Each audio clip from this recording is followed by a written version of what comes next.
Pessoal, olá, tudo bem? Esse vídeo aqui é em substituição à aula teórica que nós não tivemos da turma 2 sobre o tema de euglenofices, né? Disciplina de Biologia e Diversidade de Protozoários e Algas, tá? Então, pessoal, nós vamos aqui explanar as principais características, nessa aula teórica, as principais características das euglenofices, tá? Então é uma aula relativamente curta, tá? Nossos objetivos aqui, temos na verdade um só objetivo, né? Que é falar das características básicas das algas euglenoides ou euglenovíceas, né? Algumas coisas a respeito das suas relações evolutivas e as suas principais características somáticas, reprodutivas e ecológicas, ok?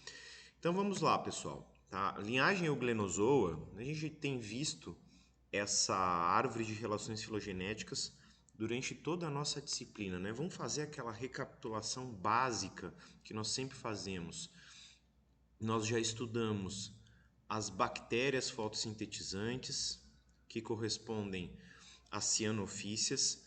Depois nós estudamos os dois principais grupos de algas da linhagem Arqueplastida, né? Nós estudamos quem aqui? As algas vermelhas Rhodophyce e as algas verdes que estão aqui na linhagem Chloroplastida, que inclui também as plantas verdadeiras.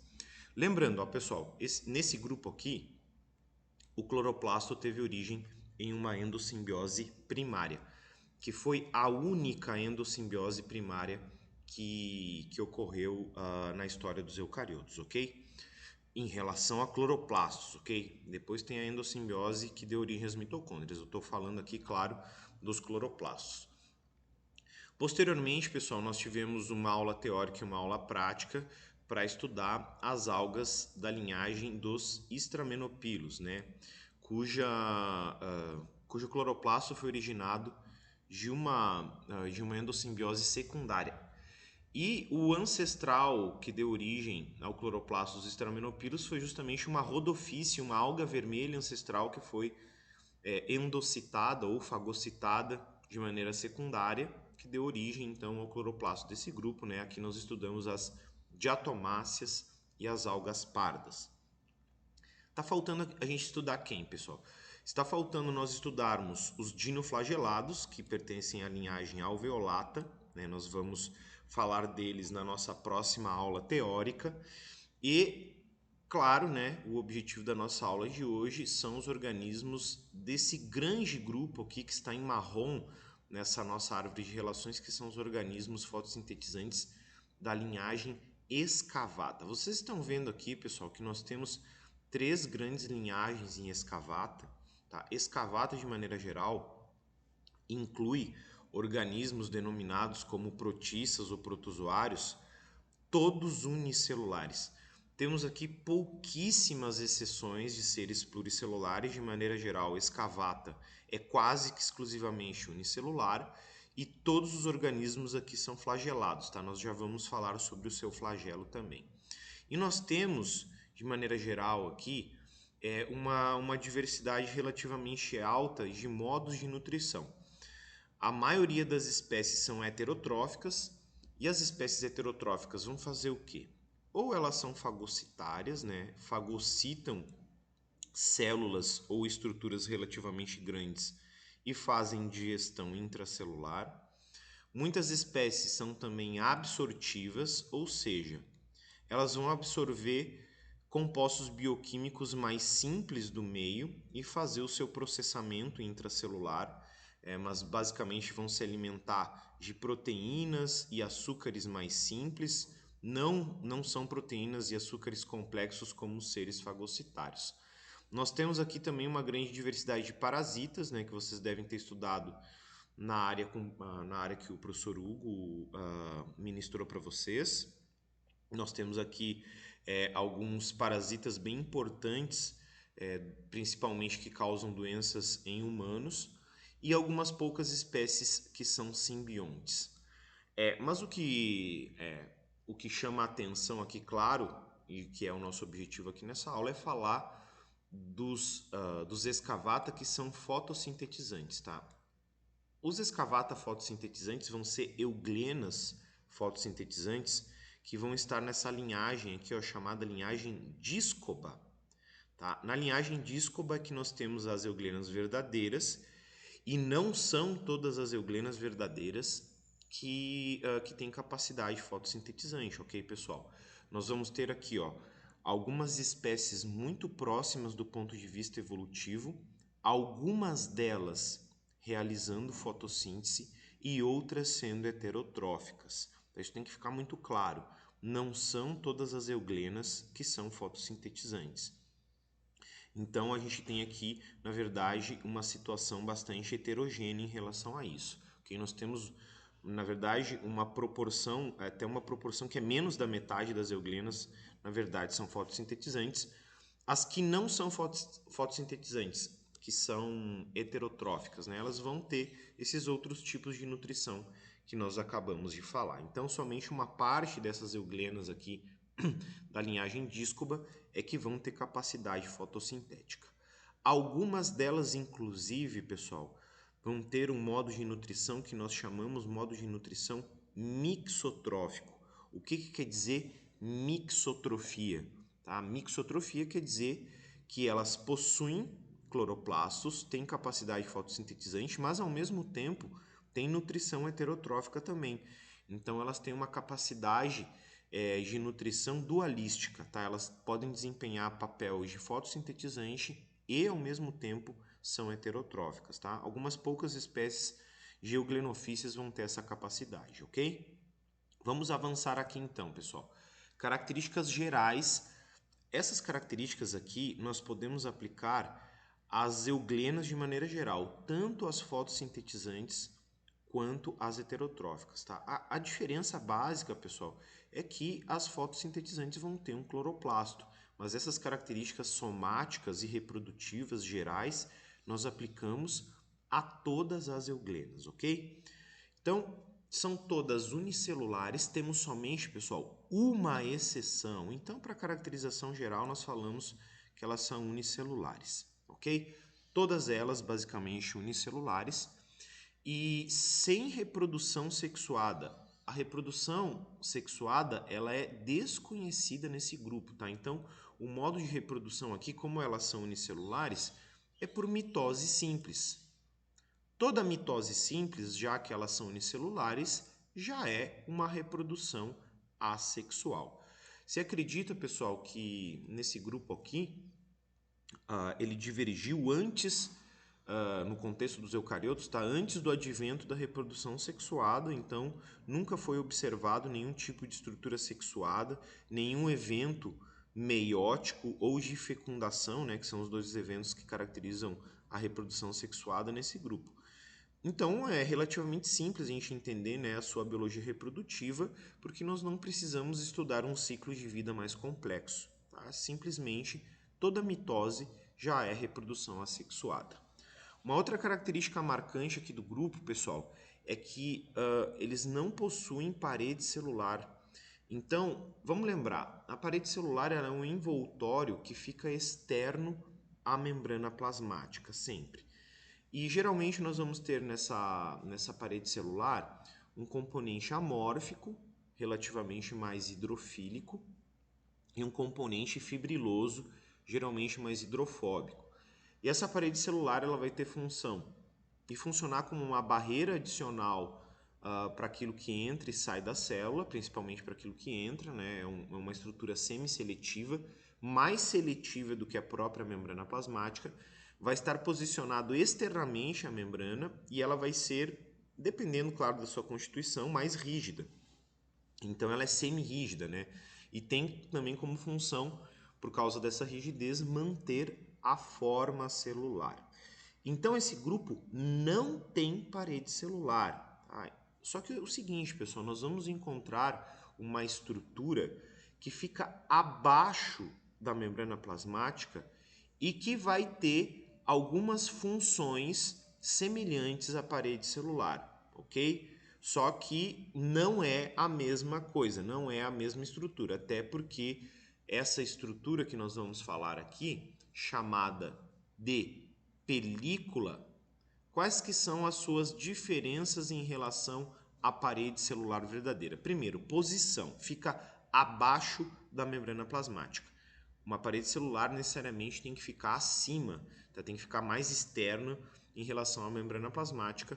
Essa estrutura chamada película fica abaixo. E ela é formada, pessoal, por uma série de estrias proteicas que nós estamos vendo nessas imagens que estão aqui no slide, ok? Nós estamos vendo como que é a disposição morfológica dessas estrias, tanto nessa imagem aqui de microscopia óptica, quanto em todas essas outras imagens de microscopia eletrônica de varredura. Essas linhas que nós estamos vendo correspondem a estrias proteicas que ficam abaixo da membrana plasmática e que basicamente, pessoal, vão ter duas funções, tá? Elas vão ter a função de ajudar na manutenção da forma celular e auxiliar no movimento dessas células. Então, elas não são uma barreira semisseletiva como é a parede celular. Então, em relação à forma celular, elas até atuam de maneira um tanto quanto parecida com a parede, mas elas não funcionam como uma barreira seletiva, essa série de estrias proteicas. E a gente pode observar, né, que elas são organizadas de maneira helicoidal nesses organismos que nós estamos vendo aqui. Peço desculpa, tá, pessoal? O meu mouse está com um pequeno problema aqui quando eu estou fazendo essas linhas, tá? Esses riscos laterais aqui são involuntários, ok? Então a película, pessoal, formada por essas estrias proteicas, é uma característica marcante das euglenas, tá? Vai estar presente em todas elas, tanto nas fotossintetizantes quanto nas heterotróficas.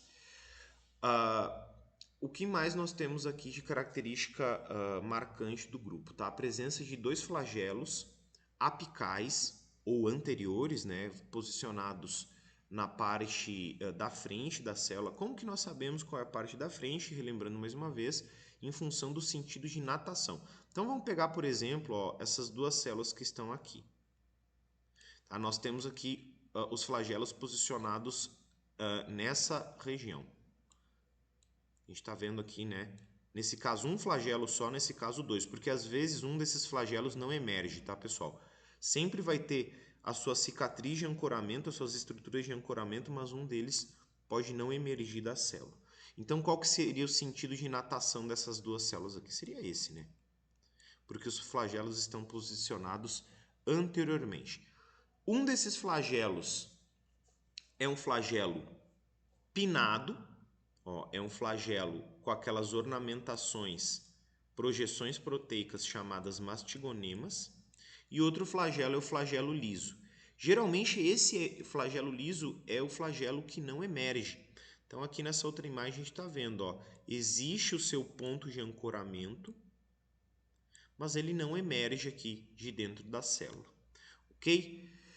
Esses dois flagelos de posição anterior, pessoal, eles vão estar posicionados, tá? Independente se o flagelo liso emerge ou não, eles vão estar ancorados dentro de uma depressão que ocorre aqui na porção anterior da célula, que eu vou delimitar aqui para vocês. Ó. Então, a gente está acompanhando o desenho dessa célula e nesse ponto aqui, ó, nós temos essa estrutura, na verdade, essa depressão chamada reservatório, ok? Então, na parte da frente da célula, esse aqui é o sentido de natação dela, nós vamos ter os dois flagelos posicionados, um deles pode não emergir, e essa depressão, onde nós temos o ponto de inserção desses flagelos, chamada de reservatório, ok? São características marcantes das euglenas.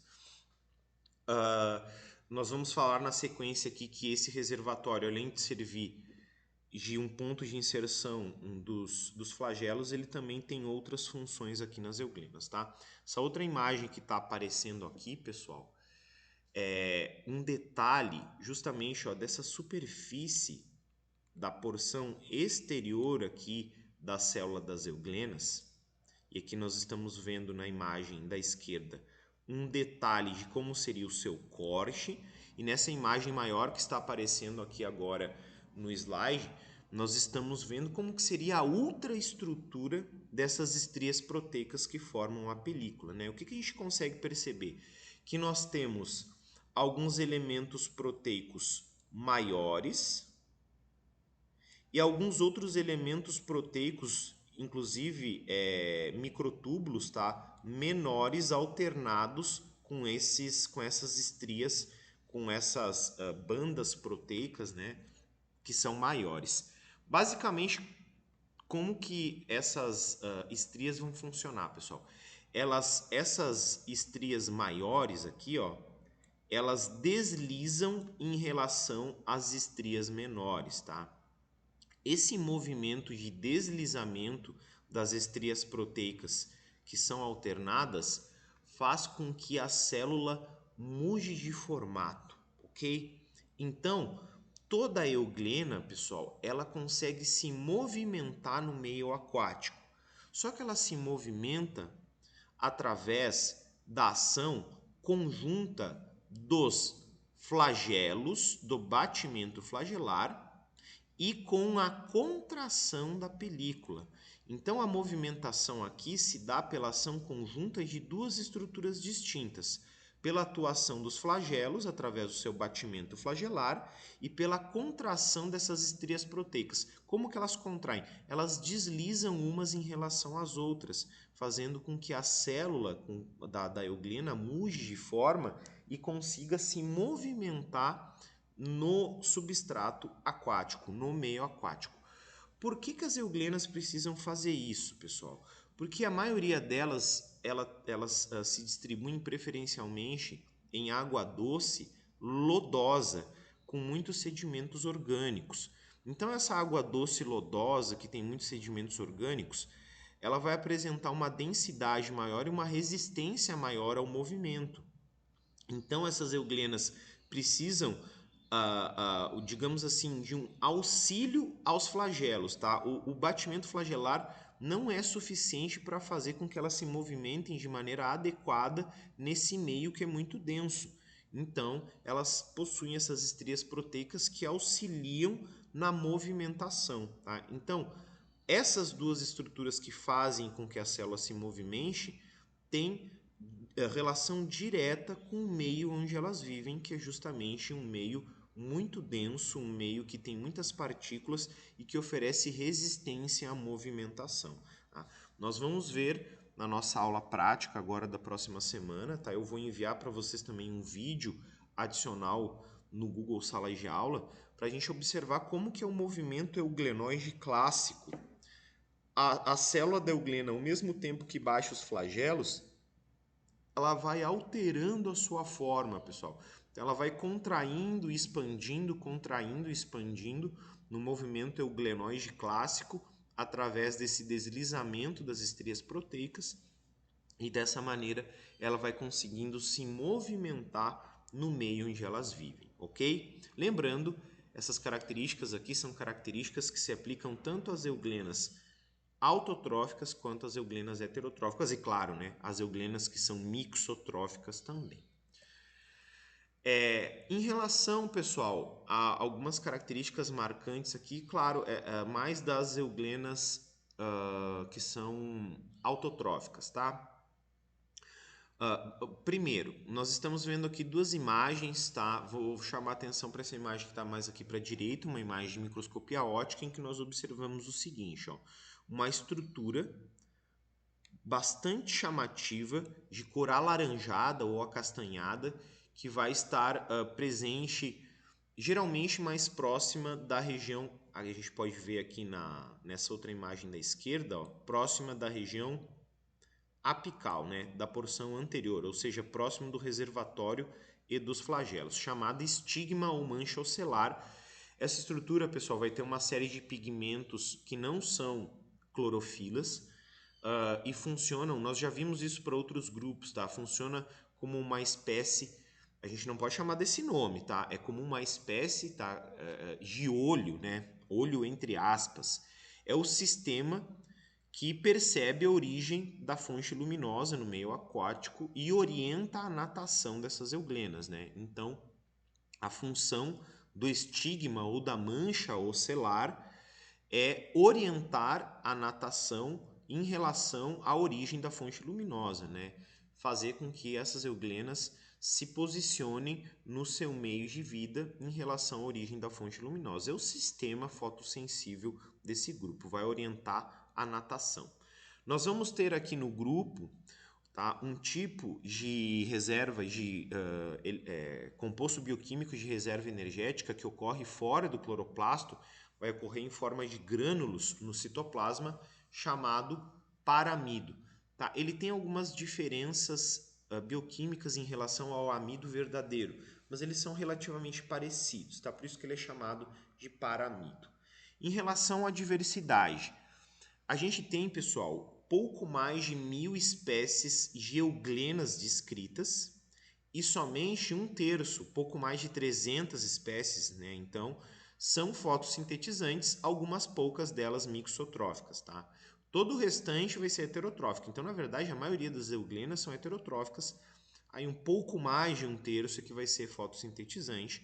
De vida livre, nenhuma delas tem vida fixa.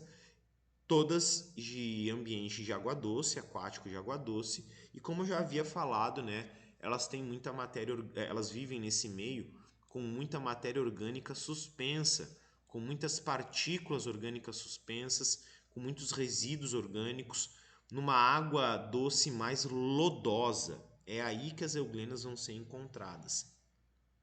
Não, as euglenas, pessoal, como elas vão viver nesse ambiente um pouco mais lodoso, elas não são muito bem distribuídas em água doce ou corpos de água doce muito profundos. A gente vai encontrar elas geralmente em corpos de água doce um pouco mais rasos, porque como elas vão viver no ambiente lodoso, é natural que a gente encontre elas não no fitoplâncton, não na primeira porção, na primeira camada da lâmina d'água. A gente vai encontrar elas na região nectônica, na região ali intermediária e também um pouco mais bem distribuídas na região bentônica. Então, os corpos de água doce onde nós encontramos as euglenas não são corpos de água doce muito profundos, vão ser corpos de água doce relativamente mais rasos, mais próximos da região bentônica, mas como é um corpo de água doce raso, há uma quantidade razoável de energia luminosa que chega nessa região onde elas vivem, ok? Nós vamos encontrar também, pessoal, aqui nas euglenas, tá, uma estrutura bastante característica delas, que vai ser possível visualizar essa estrutura em aula prática também. Eu vou chamar a atenção aqui dessa estrutura na imagem que está mais para a esquerda, tá? Que se chama vacúolo contrátil. O vacúolo contrátil, ele tem qual função? Fazer a regulação osmótica dessas células. Por que aqui nós encontramos um vacúolo contrátil que elimina a água da célula e nós não encontramos essa estrutura nos outros grupos de algas que nós já vimos até aqui? Então, pessoal, vamos fazer a seguinte relação. Ó. Todos os outros grupos de algas que nós vimos até aqui possuem algum tipo de parede celular, com origens distintas, né? Origens bioquímicas, eu estou me referindo. Ou celulósica, ou silicosa, como no caso das diatomáceas, ou com alguns outros compostos orgânicos que vão fazer parte dessa parede celular, que vai ter como função o quê? Principalmente naquelas algas que são de água doce. Nas algas de água doce, pessoal, o que vai acontecer? O meio externo ele é menos concentrado do que o citoplasma, então a tendência é que entre muita água na célula. Quando a gente tem uma parede celular, a parede celular aguenta a pressão de turgor e mantém a forma celular. Essa é uma das funções da parede. Só que nas euglenas nós não temos parede celular. Ou seja, toda a água que está entrando está aumentando o volume celular. E se esse volume celular continuasse aumentando de maneira indefinida, o que ia acontecer com a célula da euglena? Ela ia romper, porque não tem parede celular. As estrias proteicas não dão conta de aguentar essa pressão de turgor. Então, o que essas células das euglenas têm que fazer? Elas têm que juntar a água dentro desse vacúolo contrátil. Esse vacúolo contrátil vai repassar essa água para o reservatório e essa água vai ser expulsa da célula.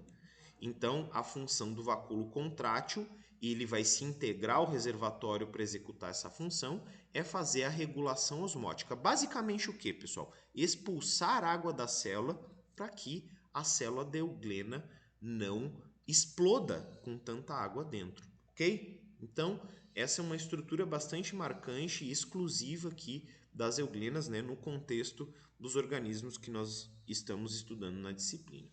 Na nossa aula prática, pessoal, a gente vai conseguir observar vacúolo e, claro, nós vamos conseguir observar também o estigma ou a mancha ocelar, né, que é uma estrutura bastante marcante aqui das euglenas. Ficou faltando a gente falar do que, pessoal? Do cloroplasto, né? O cloroplasto aqui das euglenas, ele é originado de uma endossimbiose secundária também. Tá? Essa imagem que está aparecendo até agora aqui no slide, tá? É uma imagem que nós já havíamos explorado lá no começo da nossa disciplina, quando nós falamos do básico dos eventos endossimbióticos, né? E nós aprendemos o quê? Que no contexto dos eucariotos, endossimbiose que originou cloroplasto, né? Lembrando mais uma vez, não estamos falando da endossimbiose que originou as mitocôndrias. No contexto das origens plastidiais, nós temos a seguinte situação. A endossimbiose primária ocorreu uma vez só, né? Que foi uma cianobactéria endocitada que deu origem ao cloroplasto das algas verdes e das algas vermelhas. O que aconteceu na história evolutiva das algas verdes e das algas vermelhas foram o surgimento ou a perda de pigmentos fotossintéticos. Tá? Então, a gente tem aqui cores distintas nesses cloroplastos das algas verdes e vermelhas em função da aquisição ou da perda de pigmentos fotossintéticos distintos. Mas a origem é uma só. Já a endossimbiose secundária, ela ocorreu pelo menos 2 vezes de maneira independente. Uma endossimbiose secundária de uma alga vermelha que deu origem aos cloroplastos das algas pardas, que nós já estudamos, das diatomáceas, que nós também já estudamos, e dos dinoflagelados, que nós vamos estudar na nossa próxima aula. Já no contexto das euglenas, o organismo ancestral que foi fagocitado, que deu origem ao seu cloroplasto através de uma endossimbiose secundária, independente daquela outra, foi uma alga verde, pessoal. Então aqui, o cloroplasto das euglenas, o que nós esperamos deles? Aqui eles têm pigmentos fotossintéticos parecidos com o que nós encontramos nas algas verdes de maneira geral. E é isso que acontece, tá? Nós vamos ter aqui no cloroplasto das algas das euglenas, principalmente clorofila A e B, o que vai deixar esse cloroplasto com aquela cor verde viva, exatamente com o mesmo tom de verde que nós encontramos nas algas verdes, nas clorofícias de maneira geral, que nós tivemos, né? Aula teórica e aula prática, nós visualizamos muitas algas verdes nas nossas aulas práticas, então o tom do cloroplasto aqui das algas euglenoides vai ser o mesmo tom de verde que nós encontramos nas algas esverdeadas, nas algas verdes, porque foi uma alga verde ancestral que foi fagocitada e que deu origem, através de um evento de endossimbiose secundária, ao cloroplasto aqui das euglenas fotossintetizantes. E naturalmente, pessoal, esse cloroplasto vai estar encerrado dentro de um retículo endoplasmático, tá? Dentro do retículo endoplasmático aqui das euglenas, tá? Então, o que está aparecendo aqui, né, são as informações que eu já falei, tá? O cloroplasto originado de uma endossimbiose secundária, de uma clorofície unicelular ancestral. Aqui está mostrando o processo de maneira bastante simplificada e ao longo do desenvolvimento da história evolutiva das euglenas nós tivemos esse cloroplasto sendo encerrado dentro do retículo endoplasmático. Então, no cloroplasto aqui encerrado dentro do retículo endoplasmático das euglenas, nós encontramos, olha aqui pessoal, nós estamos observando aqui um detalhe de uma microscopia eletrônica de transmissão do cloroplasto. Aqui estão as membranas dos tilacoides, que portam os pigmentos fotossintéticos, e aqui nós estamos observando as camadas de membranas biológicas que encerram esse cloroplasto, tá? Então nós podemos encontrar uma, duas, até 3 camadas, eventualmente até 4, tá? Mas o mais comum que nós encontramos é 3 camadas de membranas biológicas encerrando os cloroplastos, ok? Então, as primeiras camadas são originadas do próprio cloroplasto, né, dessa alga verde ancestral, e a mais externa é originada do fagossomo que se integrou ao retículo endoplasmático, tá? Então, essa camada mais externa aqui é a membrana do retículo endoplasmático que encerra os cloroplastos. Nessa imagem aqui, mais à esquerda, nós estamos observando, né, a cor do cloroplasto, que está encerrado dentro do retículo endoplasmático, cloroplasto bastante esverdeado, um verde vivo, os grãos de paramido, ó pessoal, uma célula bastante preenchida com grãos de paramido. O paramido, pessoal, na microscopia óptica, tá, ele fica com esse aspecto de um cinza opaco, tá, porque a luz acaba refratando nele. E o que a gente está conseguindo observar aqui também? A mancha ocelar ou estigma. A mancha ocelar, cloroplastos, o vacúolo contrátil e as estrias proteicas nós vamos conseguir observar na nossa aula prática. Os grãos de paramido, às vezes nós conseguimos observar, às vezes nós não conseguimos observar, ok?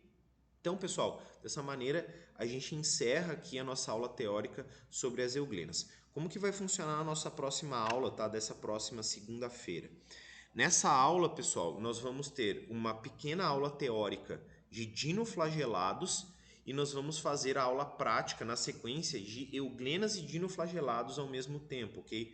Vai ficar um pouquinho corrido, mas a gente tem tempo. Mas é essencial que vocês assistam esse vídeo e que entendam o que eu falei aqui. Se ficar dúvida, não tem problema nenhum, é só perguntar na aula, ok? Então, nos vemos na segunda-feira. Um abraço para vocês.